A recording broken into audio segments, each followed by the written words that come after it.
Hello student, success coaching classes में आपका स्वागत है। यदि आप चैनल में पहली बार आए हैं तो चैनल को सब्सक्राइब कर लें और बेल आइकन को ऑल में प्रेस कर लें ताकि आने वाले सभी वीडियो को नोटिफिकेशन टाइम पर मिल जाए। आज हम डिस्कस करने वाले हैं क्लास 9 का मैथ, जो आप सभी का डिमांड था, जो क्लास 9 का मैथ का ऑल फार्मूला का वीडियो लेकर आइए। तो हम लेकर आ गए हैं सभी चैप्टर का फार्मूला। आपको पता है जो आपको जो मैथ का जान है क्या है, फार्मूला। यदि आपको फार्मूला याद रहेगा तो आप क्या कर सकते हैं, 10 नंबर इजीली आप अपने एग्जाम में आप उठा सकते हैं। तो देख लीजिए यहाँ पर आपको चैप्टर 1 में क्या क्या फार्मूला है समझिए। जैसे दो भिन्न है, दो भिन्न के बीच में यदि परिमेय संख्या आपको निकालने के लिए बोल दिया जाए तो आप क्या फार्मूला अप्लाई करिएगा, a plus b divide by 2 apply कर दीजिएगा। आगे यदि देख लीजिए और भी कुछ फार्मूला आपके पास है। वास्तविक संख्याओं के लिए घातांक नियम, देखते हैं घातांक नियम क्या बोलता है। चलिए ना देख लेते हैं घातांक नियम क्या बोलता है। a के पावर m इंटू ए के पावर n यदि रहे फॉर्मूला तो क्या होगा, a power m plus n हो जाएगा। मतलब देखिए 2 के पावर 3 है और यहाँ पर 2 के पावर 4 है। कहने का मतलब आधार आपका सेम है और पावर अलग अलग हो तो आप क्या करिएगा, आधार का आधार रहेगा, पावर क्या होगा आपस में जुट जाएगा। इस तरीक़ा से क्या हो जाएगा, 2 के पावर 7 हो जाएगा। आगे देख लीजिए दूसरा नियम क्या बोल रहा है, a के पावर m और उसका पावर n हो तो क्या होगा, mn आपस में मल्टीप्लाई होगा। चलिए देख लेते हैं। 2 का पावर यदि 3 है और इसका भी पावर क्या है 4 है तो क्या करेंगे, 2 का 2 लिखेंगे और पावर क्या होगा, दोनों आपस में गुना हो जाएगा। 2 का पावर क्या हो जाएगा, 3 छक 12, 2 का पावर 12। इस तरह से आपको फॉर्मूला याद रखिएगा। किसी भी नंबर का पावर यदि 0 हो जाएगा तो वैल्यू हमेशा 1 हो जाएगा। जैसे एग्जाम्पल देख रहे हैं, 2 का पावर क्या है 0 है तो वैल्यू क्या हो जाएगा, 1 हो जाएगा। मान लीजिए 1000 का पावर क्या है 0 है तो वैल्यू क्या हो जाएगा, 1 हो जाएगा। आगे देख लीजिए, यदि ये जिसका आधार सेम हो और पावर अलग अलग हो और डिवाइड में हो तो क्या होगा, पावर घट जाएगा। चलिए समझते हैं एग्जाम्पल से। 2 का पावर 6 और डिवाइड बाई 2 का पावर 3 हो जाएगा तो 2 का 2 हो जाएगा और पावर क्या होगा आपस में घट जाएगा तो 2 का पावर क्या हो जाएगा, 3 हो जाएगा। क्लियर हो जाएगा इस तरह से। आगे देख लीजिए a के पावर n है, यदि माइनस में मान लीजिए यहाँ पर 2 का पावर -4 है तो इसको यदि माइनस हटाना चाहते हैं तो क्या करेंगे, 1/2 का पावर 4 कर देंगे। तो याद रखिएगा जब भी आपको माइनस हटाना हो तो 1 बट्टा में कर दीजिएगा, माइनस आपका हट जाएगा। यदि आपको कोई चीज़ बट्टा में, जैसे 1/2 का पावर 4, यदि इसको माइनस में लाना है तो क्या करिए, इसको ऊपर करिएगा तो 2 का पावर क्या हो जाएगा, -4 हो जाएगा। यही फार्मूला यहाँ पर है, a बट्टा a का पावर n है तो यदि उसको ऊपर करेंगे तो -n हो जाएगा। आगे देख लेते हैं क्या फार्मूला यहाँ पर बोल रहा है। 1/b फ्रैक्शन में यदि पावर माइनस में, यदि उसको प्लस में पावर करना है तो क्या करेंगे, b/a n। जैसे मान लीजिए यहाँ 2/4 है, इसका पावर -6, हम चाहते हैं -6 को हटाना है पावर को तो क्या करेंगे, 4/2 कर देंगे और यहाँ पर पावर 6 मतलब 4 को 6 बार लिख देंगे, 2 को 6 बार लिख देंगे, सॉल्व हो जाएगा। अब देखिए हमारा चैप्टर 2 में क्या बहुपद जो चैप्टर है, तो बहुपद में हमारा क्या फार्मूला है। इससे पहले हम लोग क्या डिस्कस किए हैं, चैप्टर 1 का संख्या पद्धति का फार्मूला हम लोग डिस्कस कर चुके हैं। अब देखते हैं चैप्टर 2 में क्या है। सबसे पहले आपको विभाजन सूत्र जो है याद रखिएगा। जैसे मान लीजिए 4 है 18 तो 4 से 16 और 2। देखिए ये वाला पार्ट को हम लोग क्या बोलते हैं, तो ये वाला पार्ट को हम लोग भाजक बोलते हैं। क्या बोलते हैं, भाजक बोलते हैं। ये वाला पार्ट को हम लोग क्या बोलते हैं, भाज्य बोलते हैं। ये वाला पार्ट को हम लोग क्या बोलते हैं, भागफल बोलते हैं। ये वाला पार्ट को हम लोग क्या बोलते हैं, शेषफल बोलते हैं। इतना तो आपको ज्ञान है। चलिए तो याद रखिएगा जब भी आपको भाज्य निकालना है तो क्या करेंगे, भाजक गुने भागफल करेंगे प्लस शेषफल कर देंगे। तो वही लिखे हैं, px बराबर gx गुना qx प्लस rx करिएगा तो ये फार्मूला आपको काम आता है, याद कर लीजिएगा। आगे देखिए बीजीय सर्वसमीकरण का जो फार्मूला है एकदम बहुत ही इंपॉर्टेंट है, याद कर लीजिएगा। a प्लस बी को होल स्क्वायर क्या होता है, a square plus b square plus 2ab। या तो आप ऐसे लिखिए या तो ऐसे लिखिए, a square plus 2ab plus b square, दोनों में से कुछ भी लिखिएगा, याद कर लीजिएगा। एग्जाम के लिए बहुत इंपॉर्टेंट है। a माइनस बी को होल स्क्वायर क्या होगा, a square minus 2ab plus b square. या तो आप इसको इस तरह भी लिख सकते हैं, a square plus b square minus 2ab। आगे देखिए क्या formula, a square minus b square. A square minus b square का फार्मूला क्या है, ए प्लस बी और ए माइनस बी। जब भी आपको इस तरह से दिखे तो आप ये फार्मूला में आपको इसको अप्लाई करना है। आगे देखते हैं एक्स प्लस ए है और एक्स प्लस बी है तो इसका फार्मूला क्या होगा, एक्स स्क्वायर प्लस ब्रैकेट में ए प्लस बी है, बाहर में एक्स कर दीजिएगा प्लस ए बी कर दीजिएगा, गुना कर दीजिएगा। आगे देखते हैं x plus y plus z का होल स्क्वायर पूछेगा तो आप क्या बोलिएगा, x square y square z square 2xy plus 2yz plus 2zx हो जाएगा।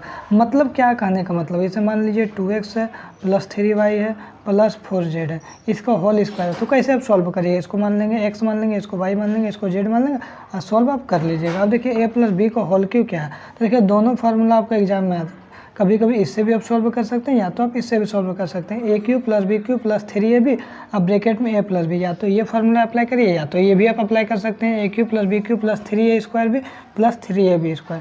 आगे देखिए हर फार्मूला आपके लिए इंपॉर्टेंट है। ए माइनस बी का होल क्यू क्या हो जाएगा, a cube plus b a cube minus b cube minus 3ab, अब ब्रैकेट में क्या होगा ए माइनस बी, या तो आप ये अप्लाई करिए a cube minus b cube minus 3a² b plus 3ab²। आपका इच्छा है जो आप फार्मूला लगाना चाहते हैं लगा सकते हैं। अब देखिए इसे x plus y plus z का होल स्क्वायर था, तो सेम यहाँ पर हम लिख दिए समझने के लिए a प्लस बी प्लस सी का होल स्क्वायर क्या होता था, a² plus b² plus c² plus 2ab plus 2bc plus 2ca। समझ में आ गया। जब भी इस तरह से क्वेश्चन रहेगा तो आप अप्लाई करिएगा, यही फार्मूला अप्लाई कर दीजिएगा। आगे देखते हैं x cube plus y cube plus z cube minus 3xyz बराबर क्या होगा, तो याद रखिएगा ब्रैकेट में x plus y plus z हो जाएगा और नीचे लिख दिए हैं ब्रैकेट में x² plus y² plus z² minus xy minus yz और माइनस zx। अब आइए देखिए आपका दिमाग में यदि आपका जरूर आएगा जो चैप्टर 3 है, चैप्टर 4 है, चैप्टर 5 है, चैप्टर 6 है, चैप्टर 7 है, चैप्टर 8 है, चैप्टर 9 है, चैप्टर 10 है और चैप्टर 11 है। यही सभी चैप्टर में कोई भी सूत्र कोई भी फार्मूला नहीं आता है। इसमें डायरेक्ट आपको क्वेश्चन बनाना है, कोई फार्मूला आपको याद करने का ज़रूरत नहीं है, तो इसलिए आप टेंशन ना लें।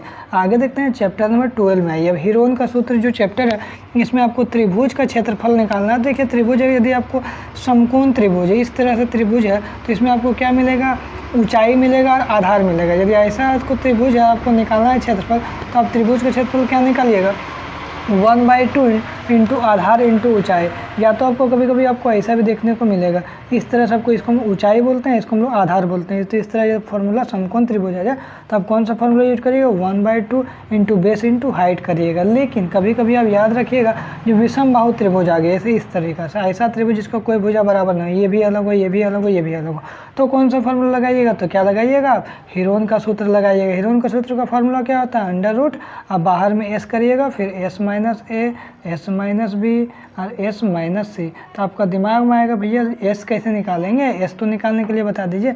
चलिए ना बताते हैं। त्रिभुज का अर्ध परिमाप, अर्ध परिमाप मतलब एस होता है। एस के कैसे निकालेंगे, जो आपको साइड दिया रहेगा, ये मान लीजिए ए है, ये मान लीजिए बी है, ये मान लीजिए सी है, ये मान लीजिए 10 सेंटीमीटर है, 12 सेंटीमीटर है, 20 सेंटीमीटर, इस तरीके से आपको कुछ दिया रहेगा। तो क्या करेंगे, एस निकालने के लिए तीनों भुजा का सम कर देंगे, a plus b plus c divide by 2। जैसे देखें a है, b है, c है, तो इस तरह से हम लोग क्या निकाल देंगे, हम लोग निकाल देंगे s निकाल देंगे, मतलब अर्ध परिमाप निकाल देंगे। जब s निकाल देंगे तो हीरोइन का सूत्र से हम लोग फॉर्मूला निकाल देंगे। लेकिन कभी कभी आपको देखिए जैसे समबाहु त्रिभुज हो, जैसे तीनों भुजा बराबर हो, समबाहु त्रिभुज हो, तो इसमें शॉर्टकट फार्मूला भी आप निकाल सकते हैं। या चाहिएगा तो हीरोइन का सूत्र से भी निकाल सकते हैं, और चाहते हैं यदि आप निकालना शॉर्ट में तो आप क्या निकाल सकते हैं, √3/4 a² से भी आप निकाल सकते हैं। चलिए आगे देख लेते हैं क्वेश्चन। अब आइए चैप्टर नंबर 13 जो वेरी इंपॉर्टेंट है ऑब्जेक्टिव क्वेश्चन और सब्जेक्टिव क्वेश्चन के मामले में, इसलिए ये चैप्टर के लिए फॉर्मूला आपको याद होना बहुत ही जरूरी है। घनाभ का कुल पृष्ठ क्षेत्रफल क्या होता है, 2 ब्रैकेट में LB plus BH plus HL होता है। आगे देख लेते हैं घनाभ का आयतन क्या होता है, L into b into h होता है। आगे देख लीजिए घनाभ का पार्श्व पृष्ठ क्षेत्रफल क्या होता है, 2 ब्रैकेट में L plus B into h होता है। ये आपका क्या है घनाभ, ये आपका L है, B है, H है। याद रखिएगा इसमें L और B और जो H है ये तीनों अलग अलग होता है, सेम नहीं होता है। आगे देख लेते हैं यहाँ पर घन के बारे में बात करें तो घन का कुल पृष्ठ क्षेत्रफल क्या होगा, 6 गुना भुजा स्क्वायर मतलब 6a² हो जाएगा। यदि भुजा को हम लोग a मानते हैं तो a² हो जाएगा। आगे देखिए घनाभ का पार्श्व पृष्ठ क्षेत्रफल याद रखिएगा, 4 गुने भुजा स्क्वायर मतलब 4a² हो जाएगा, ठीक है। और घन का आयतन याद रखिएगा तो भुजा का क्यू हो जाएगा, क्लियर है। घन का आयतन भुजा के क्यू, घन का पार्श्व पृष्ठ क्षेत्रफल 4a², घन का कुल पृष्ठ क्षेत्रफल 6a² हो गया। अब देखिए घन में क्या खासियत होता है ना, इसमें L है, इसका मतलब लंबाई, चौड़ाई और ऊंचाई तीनों बराबर होता है। लेकिन घनाभ में क्या होता है, तीनों अलग अलग होता है। एक बात को ध्यान रखिएगा, घनाभ में LBH अलग अलग होता है और घन में क्या होता है, तीनों सेम होता है। ये आपका घन का फिगर है। अब देखिए बेलन में आ जाइए। बेलन का कुल पृष्ठ क्षेत्रफल क्या होता है, 2πr, अब ब्रैकेट में h प्लस r हो जाएगा, क्लियर है, याद रख लीजिएगा। बेलन का वक्र पृष्ठ क्षेत्रफल क्या होगा, 2πrh होगा, ये भी याद रख लीजिएगा। बेलन का आयतन क्या हो जाएगा, πr² हो जाएगा। अब देखिए बेलन का फिगर देखिए, ये आपका r हो गया, ये आपका h हो गया। ये आपका बेलन का फिगर भी साथ साथ आपको बना के समझा रहे हैं। भाई ये शंकु में आइए, शंकु का वक्र पृष्ठ क्षेत्रफल क्या होगा, πr। शंकु का कुल पृष्ठ क्षेत्रफल क्या होगा, πr, अब ब्रैकेट में L प्लस r होगा। आगे देखते हैं शंकु का आयतन क्या होगा, 1/3 πr² हो जाएगा। आगे देखते हैं यदि कभी कभी आपको तिर्यक ऊंचाई पूछ देगा शंकु का, तो शंकु का तिर्यक ऊंचाई क्या होता है, L बराबर √r² प्लस h²। देखिए अब यहाँ पर थोड़ा फिगर से समझते हैं, ये हमारा H हो गया, ये हमारा L हो गया, ये हमारा R हो गया। कभी यदि हमको L निकालना पड़े तो क्या होगा, फॉर्मूला मेन फार्मूला क्या होता है, ये वाला होता है L स्क्वायर बराबर H square plus R square. लेकिन हमको तो L ना निकालना है, तो L जैसे निकालेगा तो क्या होगा, अंडर रूट चला जाएगा, under root H square plus R square. देखिए कभी कभी L के अलावा भी तो हमको निकालना पड़े, यदि कभी कभी हमको H निकालना पड़े तो H निकालेंगे तो डायरेक्ट H नहीं निकलेगा, फॉर्मूला क्या हो जाएगा, H स्क्वायर बराबर L square minus R square. तो H में कन्वर्ट करिएगा तो क्या होगा, अंडर रूट लग जाएगा। आगे देखिए कभी कभी हमको R भी निकालना पड़ेगा। R मतलब क्या हो गया, त्रिज्या,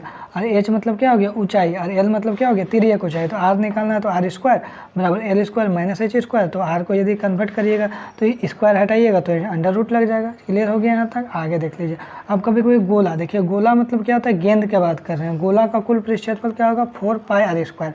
गोला का आयतन क्या होगा, 4/3 पाई R क्यूब। एकदम याद कर लीजिएगा, दिमाग में ठोक लीजिएगा। अर्धगोला का कुल पृष्ठफल, जैसे मान लीजिए इस तरह से आपको अर्धगोला है, अर्धगोला इस तरह समझ में ना, तो अर्धगोला का कुल पृष्ठ क्षेत्रफल क्या होगा, 3 पाई R स्क्वायर। और अर्धगोला का वक्र पृष्ठफल क्या होगा, 2 पाई R स्क्वायर। और अर्धगोला का आयतन क्या होगा, 2/3 पाई R क्यूब हो जाएगा। आगे देख लीजिए, अब आइए सांख्यिकी में। सांख्यिकी में वर्ग चिन्ह यदि निकालना है तो ऊपरी वर्ग सीमा प्लस निचली वर्ग सीमा डिवाइड बाई 2। आगे यदि देख लीजिए माध्य निकालना है तो राशियों का योग डिवाइड बाय राशियों की संख्या। जितना राशि मान लीजिए आपका राशि क्या होता है दिखाते हैं। मान लीजिए यहाँ पर 2 है, 4 है, 6 है, तो राशियों का योग क्या हो जाएगा, 2 + 4 + 6। और कई गो राशि 1 2 3, तो यहाँ 3 कर दीजिएगा तो सब करके 6 4 10 2 12, 12 को यदि 3 से डिवाइड करिएगा तो क्या हो जाएगा, 4 हो जाएगा। तो इस तरह से याद रखिएगा, राशियों का योग डिवाइड बाय राशियों की संख्या। कभी कभी ये भी फार्मूला यूज होता है, इसे आपको कॉलम में दे देगा, आपको x दे देगा और आपको f दे देगा, जैसे 2 4 6 3 5 7। तो इस तरह से क्या करेंगे, इसमें फार्मूला क्या होता है, सिग्मा fx, मैंने x और f को गुना करना पड़ेगा, मतलब f और x को यहाँ पर गुना करेंगे तो क्या हो जाएगा, यहाँ पर 9 होगा, 20 होगा, 42 होगा। इसको सम करेंगे तो क्या हो जाएगा, सिग्मा fx, और नीचे इसको सम करेंगे तो क्या होगा, सिग्मा। तो ये आपको फार्मूला यूज करिएगा। यदि आपको माध्यक निकालना है तो जब राशियों की संख्या विषम हो, विषम मतलब क्या होता है, इस राशि की जो संख्या है, जो नंबर है, 1 आ जाए, 3 आ जाए, 5 आ जाए, 7 आ जाए, इस तरह से कैसे चेक करेंगे। जैसे मान लीजिए हमारा नंबर 9 है, 8 है, 2 है, 5 है, 7 है। अब इसको माध्यक निकालेंगे, सबसे पहले गिनेंगे 1 2 3 4 5, n कितना आ गया, 5 आ गया, n 5 आ गया, इसका मतलब क्या हो गया, विषम संख्या। इस तरह पहले गिन लीजिएगा, सम है कि विषम है। जब विषम है तो ये वाला फार्मूला आप जरूर लगाइएगा, राशियों की संख्या विषम हो, मैंने n विषम हो तो क्या करिएगा, m बराबर n + 1 डिवाइड बाई 2। लेकिन याद रखिएगा जब भी आप माध्यक निकालिएगा तो सबसे पहले, जैसे मान लीजिए 4 है, 2 है, 9 है, 1 है, 7 है, 0, तो इसमें सबसे पहले क्या करिएगा ना, जब भी माध्यक निकालिएगा तो आरोही क्रम में या अवरोही क्रम में पहले नंबर को सेट कर लीजिएगा, तब माध्यक निकालिएगा, ठीक है ना। लेकिन कभी कभी क्या होगा, जब राशियों की संख्या सम हो, जैसे मान लीजिए 2 4 3 8, 1 2 3 4, n क्या हो गया, सम हो गया, मतलब 4 हो गया, तो फार्मूला क्या काम आएगा, देखिए ये फार्मूला यूज करिएगा, माध्यक बराबर n/2 + n/2 + 1 डिवाइड बाई 2, ये इसका सम संख्या हो जाएगा। बहुलक निकालना है तो जो संख्या सबसे ज़्यादा बार रिपीट करता हो, देखिएगा संख्या जो सबसे ज़्यादा बार रिपीट करता है वही बहुलक होता है, या संख्या रिपीट नहीं करता है तो जो सबसे बड़ा संख्या आता है उसी को बहुलक बोलते हैं।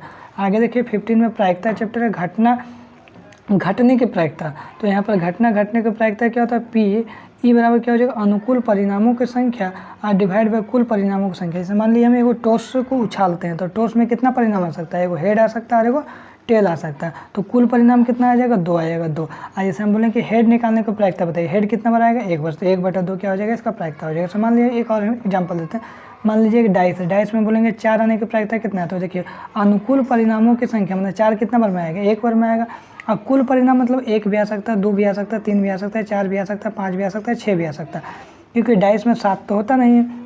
तो कुल परिणाम कितना हो गया, 6। तो जितना कुल परिणाम हो उतना नीचे होता है, जो आने के घटना घटने की प्रायिकता है उसको हम लोग ऊपर करते हैं, ये फार्मूला हो गया। घटना ना घटने की प्रायिकता क्या होगा, तो याद रखिएगा इसका फार्मूला होता है 1 माइनस घटना घटने की प्रायिकता, मतलब इसे मान लीजिए घटना, जैसे घटना घटने की प्रायिकता क्या है, 0.30 है, तो घटना नहीं घटने की प्रायिकता क्या होगा, 1 में से 0.30 घटा दीजिएगा। यदि आपको वीडियो अच्छा लगे तो लाइक शेयर एंड सब्सक्राइब जरूर करें। फिर मिलते हैं नेक्स्ट वीडियो में। Thank you so much. ये हमारा पूरा ख़त्म हो गया है।